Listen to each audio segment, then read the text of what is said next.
Welcome to this episode where we avoid the Egyptians and focus on the creepy Victorians.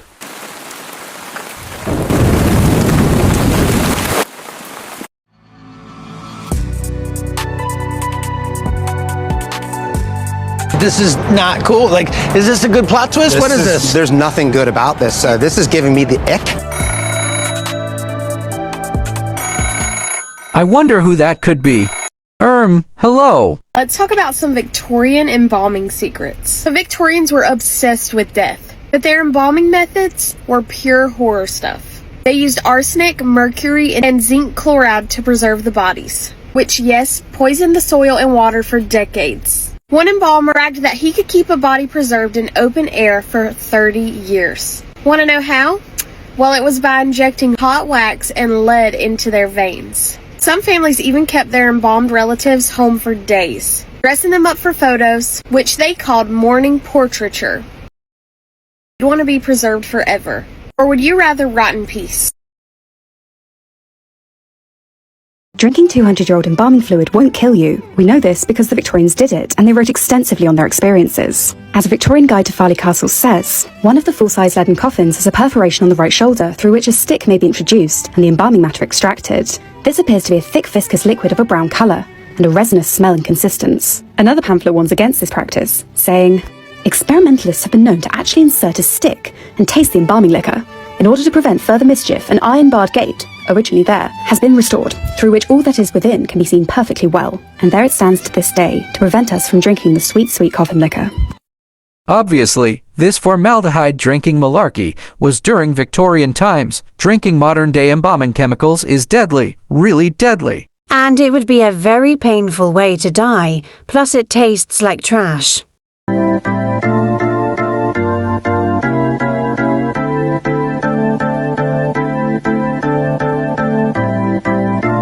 Originated from.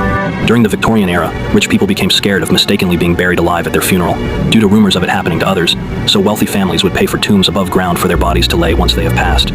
But as their bodies decomposed, a vile stench was wafted across the graveyard.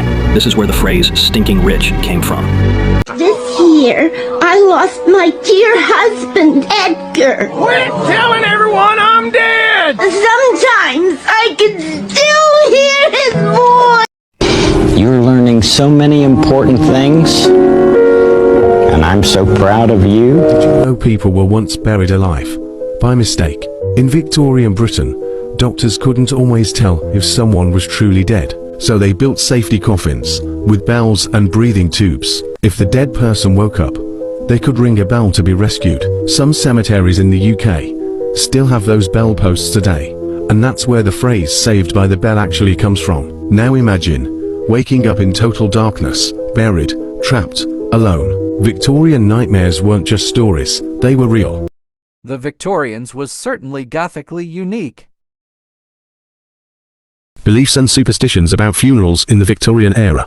1. It was customary to hang funeral wreaths on the door of the deceased's home to warn others and garner respect. 2. Rain and thunder at a funeral were signs that the deceased had reached heaven.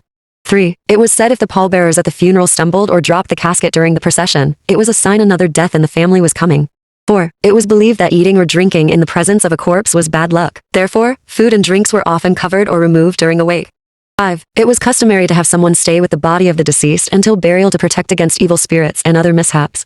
6. There was a lot of superstitions surrounding the funeral procession, one of these being that it was believed that taking winding and twisted routes would confuse evil spirits and prevent them from following the procession. In 1861, when Queen Victoria's husband, Prince Albert, died, she wore black mourning clothes for the next 40 years. Society followed her lead, and mourning became a Gothic ritual with strict rules that reached across Europe and America. Widows were expected to wear black for 2 years, then slowly shift into gray or lavender as their grief was allowed to fade. Jewelry carved from jetstone or woven from human hair became prized, not for beauty, but as relics of the dead. Portraits show women with solemn faces, draped in black lace, standing beside empty chairs meant to mark the absent. These rituals were more than fashion. They gave structure to grief when words were forbidden. They turned loss into a visible language, written in fabric, stone, and silence. They said mourning clothes were only vanity, and yet every veil and locket carried centuries of Gothic memory. During the procession. When I'm